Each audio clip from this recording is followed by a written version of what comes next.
یقین ہو گیا تھا کہ وہ تصویریں قاسم کی نہیں قاسم کی تھیں۔ نازیہ کے ساتھ اس تصویر میں قاسم تھا۔ یہ سوچ سوچ کر وہ خوش ہو رہی تھی کہ اس کا ہاشم گناہگار اور قاتل نہیں تھا۔ اتنے میں وہ سوچتے سوچتے چونک گئی۔ کوئی اس کے سامنے آ کر کھڑا ہو گیا تھا۔ اس نے سر اٹھا کر دیکھا تو دل دھک سے رہ گیا۔ ایک دم سے اچھل کر کھڑی ہو گئی، جسے ڈھونڈ ڈھونڈ کر ہلکان ہو گئی تھی۔ وہ خود ہی اس کے روبرو آ گیا تھا۔ اس نے سارا کو سر سے پاؤں تک دیکھتے ہوئے پوچھا، تم کون ہو؟ وہ ایک قاتل کو اتنے قریب دیکھ کر بری طرح گھبرا گئی تھی، پھر بھی دل کڑا کرتے ہوئے بولی، میں کوئی بھی ہوں، تم کیوں پوچھ رہے ہو؟ تم اس جنرل اسٹور میں مجھے بڑی توجہ اور دلچسپی سے دیکھ رہی تھی۔ جب بھی میں نے سر گھما کر دیکھا تو تمہیں اپنی طرف دیکھتے ہوئے پایا۔ بات کیا ہے؟ بات کچھ بھی نہیں ہے، میں کسی اور کے دھوکے میں تمہیں دیکھ رہی تھی۔ وہ ہاں کے انداز میں سر ہلاتے ہوئے بولا، میں بھی یہی سمجھ رہا تھا۔ یقیناً تم میرے ہمشکل بھائی ہاشم زبیری سے مل چکی ہو۔ بے شک میں تمہیں ہاشم زبیری سمجھ رہی تھی، لیکن تمہارے اجنبی رویے نے مجھے سمجھا دیا کہ تم وہ نہیں ہو۔ وہ کرسی کی طرف اشارہ کرتے ہوئے بولا، ہم بیٹھ کر بھی بات کر سکتے ہیں؟ وہ ہچکچاتے ہوئے بولی، سوری، میں کسی اجنبی کے ساتھ بیٹھ کر باتیں کرنا پسند نہیں کرتی۔ جب میرے بھائی سے پہلی ملاقات ہوئی ہوگی تو وہ بھی تو اس وقت تمہارے لیے اجنبی ہوگا۔ ملنے اور متعارف ہونے سے اجنبیت ختم ہو جاتی ہے۔ ہاں، مگر وہ بات یہ ہے کہ مجھے ایک ضروری کام سے ابھی جانا ہے۔ ایسے وقت ویٹر اس کے لیے ٹھنڈا مشروب لے کر آ گیا۔ قاسم زبیری نے مسکراتے ہوئے کہا، کمال ہے، مشروب کا آرڈر دینے کے بعد صرف اس لیے جا رہی ہو کہ میں آ گیا ہوں۔ ویٹر اس کے سامنے جوس کا گلاس رکھ کر جا رہا تھا۔ قاسم نے کہا، ایک جوس میرے لیے بھی لے آؤ۔ ویٹر چلا گیا۔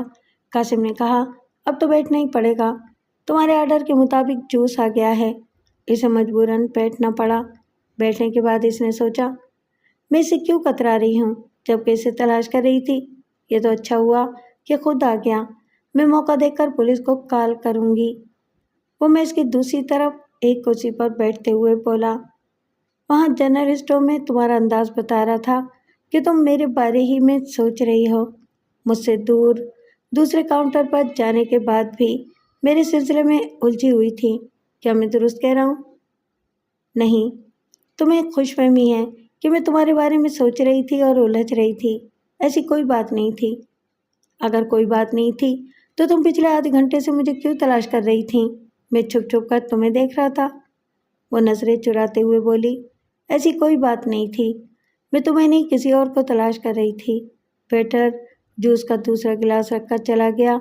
اس نے کہا، کوئی بات نہیں، اگر مجھے تلاش نہیں کر رہی تھی اور اگر میں تمہارے لیے ضروری نہیں ہوں تو ابھی جوس پی کر چلا جاؤں گا۔ اس نے گلاس اٹھا کر ایک گھونٹ پیا، پھر بولا، سامنے رکھی ہوئی چائے نہ پی جائے تو ٹھنڈی ہو جاتی ہے اور جوس نہ پیا جائے تو گرم ہو جاتا ہے۔ سارا نے اسے ناگواری سے دیکھا اور بولی، باتیں کروں گی تو میں تمہاری غلط فہمیاں دور کروں گا۔ وہ سوالیہ نظروں سے دیکھتے ہوئے بولی، کیسی غلط فہمی؟ میرا بھائی میرے خیال میں میرے خلاف زہر اگلتا رہا ہے۔ مجھے دوسروں کے سامنے وہ غلط انداز میں پیش کرتا ہے۔ تمہارا رویہ اور یہ بگڑے ہوئے تیور بتا رہے ہیں کہ تمہارے اندر میرے خلاف زہر بھرا گیا ہے۔ کسی بھی اجنبی کے ساتھ میرا رویہ ایسا ہی ہوتا ہے جیسا کہ ابھی ہے، اور اگر کسی نے تمہارے خلاف مجھ سے کچھ کہا ہے تو اس سے تمہیں کوئی فرق نہیں پڑنا چاہیے۔ تم ایک اجنبی ہو، ابھی جوس پینے کے بعد یہاں سے چلے جاؤ گے۔ کیا تم اچھے برے کی تمیز کرنا نہیں چاہو گی؟ کسی کی غلط بات سن کر دوسروں کو غلط سمجھ لینا سراسر نادانی ہے۔ دانائی یہ ہے کہ دونوں طرف کی باتیں سنو، سمجھو، دونوں کو پرکھو، پھر تمہاری عقل خود ہی سمجھائے گی کہ کون بہتر ہے اور کون بدتر۔ اس نے کوئی جواب نہ دیا، چپ چاپ جوس پیتی رہی۔ اس نے کہا، میں ہاشم کی طرف سے تم سے فلرٹ کرنے یا محبت کا فریب دینے نہیں آیا ہوں۔ تم جوان ہو، حسین ہو، دولت مند ہو، تمہیں سوچ سمجھ کر قابل اعتماد جیون ساتھی کا انتخاب کرنا چاہیے۔ تم سے ایک بار پھر کہہ رہا ہوں کہ میں نہ تو تم سے محبت کرنا چاہتا ہوں اور نہ شادی کرنا چاہتا ہوں۔ ہاں، ہمدردی ضرور کروں گا، اور ہمدردی کے جذبے سے یہ چاہوں گا کہ تم ہاشم کے فریب میں نہ آؤ۔ سارا نے اسے ٹٹولتی ہوئی نظروں سے دیکھا، پھر پوچھا، وہ مجھے کس طرح فریب دے رہا ہے؟ وہ تم سے پہلے نازیہ نامی ایک لڑکی سے محبت کرتا تھا۔ میں جانتی ہوں، مگر یہ نہیں جانتی کہ اس نے محبت کا فریب دیا پھر اسے قتل کر دیا۔ تم جھوٹ بول رہے ہو، قتل اس نے نہیں تم نے کیا ہے، اس نے حیرانی سے اسے دیکھتے ہوئے کہا۔ تم تو ایسے کہہ رہی ہو جیسے تم نے مجھے اپنی آنکھوں سے قتل کرتے ہوئے دیکھا ہے۔ ہاں، میں نے اپنی آنکھوں سے دیکھا ہے۔ وہ شدید حیرانی سے سیدھا ہو کر بیٹھ گیا، پھر بولا، یہ کیا کہہ رہی ہو؟ کیا جب وہ نازیہ کو قتل کر رہا تھا تو تم وہاں موجود تھی؟ میں موجود نہیں تھی، لیکن کبھی کبھی آئندہ ہونے والے واقعات کی پہلے سے آگاہی ملتی ہے۔ مجھے نازیہ کے قتل کے بعد اس لیے آگاہی ملی کہ میں قاتل سے ہوشیار رہوں اور اسے اچھی طرح پہچان لوں۔ تم نے یہ کیسے پہچانا کہ قتل کرنے والا ہاشم تھا یا میں؟ میں نے تمہیں بازو کے زخم سے پہچانا ہے، ایسا ہی زخم اس کے دائیں بازو پر ہے۔ وہ جوس کا ایک گلاس ایک طرف ہٹاتے ہوئے بولا، میں آگاہی کو نہیں مانتا، تم کہتی ہو تو مان لوں گا، اور یہ پوچھوں گا کہ تم نے قاتل کے کس بازو پر زخم کا نشان دیکھا تھا؟ وہ اس کے بازو کی طرف انگلی کا اشارہ کرتے ہوئے بولی، اسی بازو پر دیکھا تھا۔ پلیز سوچے سمجھے بغیر جواب نہ دو، تھوڑی دیر تک خاموش رہو، ٹھنڈے دماغ سے غور کرو۔ جب تمہیں آگاہی حاصل ہوئی تھی تو کیا یہ اچھی طرح دیکھا تھا کہ زخم والا بازو کون سا ہے، دایاں ہے یا بایاں؟ وہ سوچ میں پڑ گئی، الجھی ہوئی نظروں سے اس کے بازو کو تکنے لگی۔ زخم کا نشان نمایاں تھا۔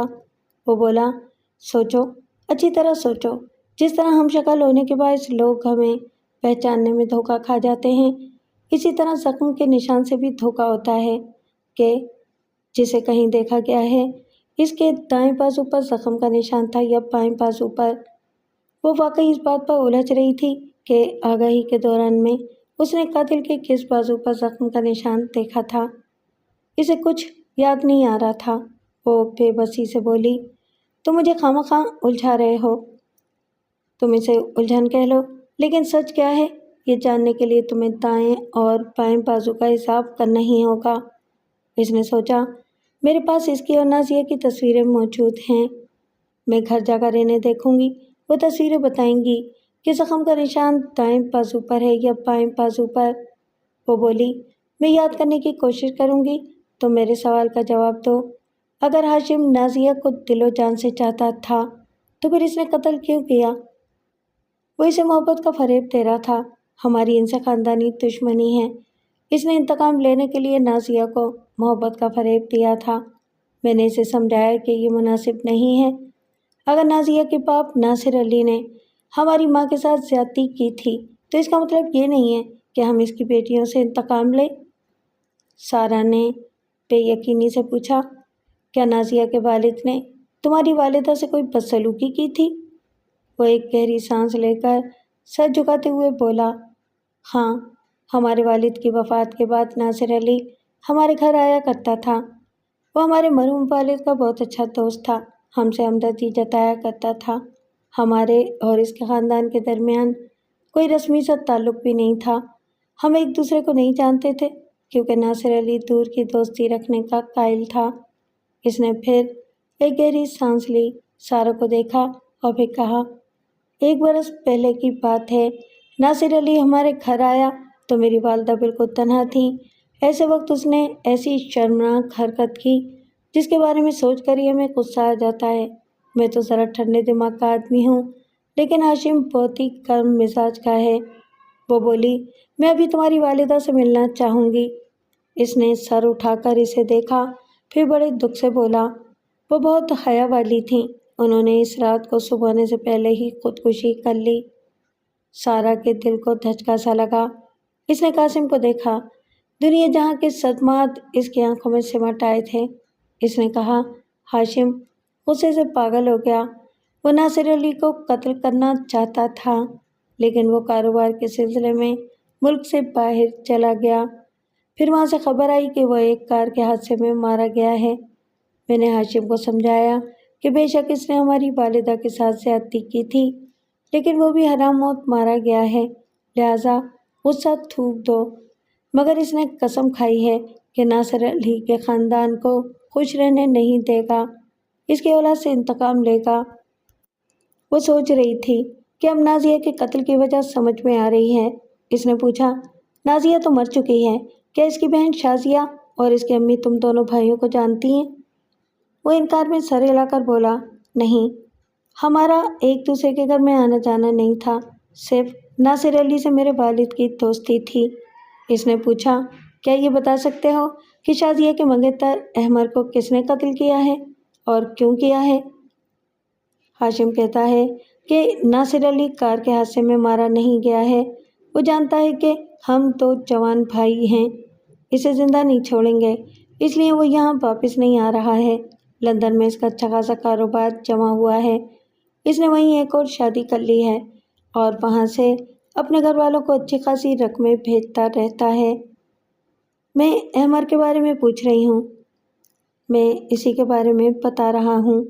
ہاشم کہتا ہے کہ ناصر علی فون کے ذریعے اس سے باتیں کرتا ہے اور اس سے معافی مانگتا ہے اور صلح صفائی کے لیے بڑی سے بڑی رقم دینا چاہتا ہے، لیکن ہاشم نے صاف طور سے کہہ دیا ہے کہ وہ اس کے خاندان کے ایک ایک فرد کو اس وقت تک سکون سے نہیں رہنے دے گا جب تک ناصر علی پاکستان واپس نہیں آ جاتا۔ قاسم نے ایک ذرا توقف سے کہا، ناصر علی احمر کو اپنا داماد بنانا چاہتا تھا، ہاشم نے اسے ایک پہاڑی علاقے کی ڈاک بنگلے میں بلا کر قتل کر دیا۔ اب ناصر علی بھی انتقامی کارروائی کر رہا ہے، اس نے یہاں کی پولیس اور انٹیلیجنس کو ہاشم کے پیچھے لگا دیا ہے۔ سارا نے کہا، یہ بات تو سمجھ میں آ رہی ہے کہ ہاشم نے 2 قتل کیوں کیے اور کیوں اس خاندان کے افراد سے دشمنی کر رہا ہے، لیکن وہ تمہارا دشمن کیوں ہے؟ خود کو شریف اور پرامن شہری کہتا ہے اور تمہیں گنڈا، بدماش اور قاتل کیوں کہتا ہے؟ اس لیے کہ میں اس کی انتقامی کارروائیوں کے خلاف ہوں۔ میں اپنی والدہ کی بے عزتی کا انتقام نہیں لینا چاہتا، وہ مجھے بے غیرت اور بزدل کہتا ہے۔ اس نے احمر سے پہلے ایک بار شازیہ کو قتل کرنے کی کوشش کی تھی اور پھر میں نے اس کی کوشش کو ناکام بنا دیا تھا، تب سے وہ میرا دشمن بن گیا تھا۔ وہ اس کی باتیں سن رہی تھی۔ قاسم اس مختصر سی ملاقات میں اسے بہت کچھ بتا رہا تھا، جبکہ ہاشم سے بھی ملاقات ہوئی تھی لیکن اس نے اسے یہ سب باتیں نہیں بتائی تھیں۔ قاسم نے کہا، وہ ہم شکل ہونے کا فائدہ اٹھا رہا ہے، واردات وہ کرتا ہے اور پولیس والوں کو میرے پیچھے لگا دیتا ہے۔ کیا اس نے 2 قتل کے علاوہ بھی واردات کی ہے؟ ایک بینک ڈکیتی کے سلسلے میں اس پر شبہ کیا جا رہا ہے، اس نے بڑی چالاکی سے پولیس والوں کو میرے پیچھے لگا دیا۔ میں نے بڑی مشکلوں سے یہ ثابت کیا کہ کسی بینک ڈکیتی سے میرا کوئی تعلق نہیں ہے۔ اس نے کہا، یہی بات وہ کہتا ہے کہ واردات تم کرتے ہو اور الزام اس پر آتا ہے اور وہ بڑی مشکلوں کے بعد پولیس والوں سے جان چھڑاتا ہے۔ اگر وہ اتنا ہی شریف اور نیک ہے تو میرے ساتھ کیوں نہیں رہتا؟ میں کہتا ہوں کہ ایک بار میرے ساتھ تھانے یا کچہری چلے، وہاں ہم اپنا اپنا تحریری بیان دیں گے اور اپنے اپنے فنگر پرنٹس دیں گے، اس طرح ہم اپنی انگلیوں کے نشانات سے اور اپنی تحریروں سے پہچانے جائیں گے، ہمارے بازوؤں کے زخم کی تصویریں بھی اتاری جائیں گی۔ ہمیں ہر پہلو سے قانون کے محافظوں کو مطمئن کرنا چاہیے، لیکن وہ ایسا نہیں کرتا۔ کیا تم اس کا پتہ ٹھکانہ نہیں جانتے کہ وہ کہاں رہتا ہے اور کس طرح زندگی گزارتا ہے؟ اگر میں جانتا تو ابھی تمہیں اس کے پاس لیے چلتا اور تمہارے سامنے ہی ثابت کرتا کہ کون سچا ہے اور کون جھوٹا ہے۔ وہ اسے متاثر ہو کر دیکھ رہی تھی۔ اگر وہ مجرم ہوتا تو قانون کے محافظوں کا سامنا کرنے کی بات نہ کرتا۔ اس کی گفتگو ٹھوس اور مدلل تھی، کسی بھی سننے والے کو متاثر کر سکتی تھی، قائل کر سکتی تھی کہ وہ جو بھی کہہ رہا ہے، اس طرح جھوٹ اور سچ کا اصلی چہرہ سامنے آ جائے گا۔ جب وہ روبرو آیا تو اس سے خوفزدہ تھی، اس کی قربت سے بیزار اور متنفر تھی۔ اس نے درست کہا تھا، کسی ایک کی بات سن کر کسی دوسرے سے متنفر نہیں ہونا چاہیے۔ اب واقعی دوسرے کی باتیں سن کر اسے تصویر کے دونوں رخ بیک وقت دکھائی دے رہے تھے۔ اب ان میں کون سا رخ بہتر ہے، یہ حقیقت آگے چل کر سمجھ میں آنے والی تھی۔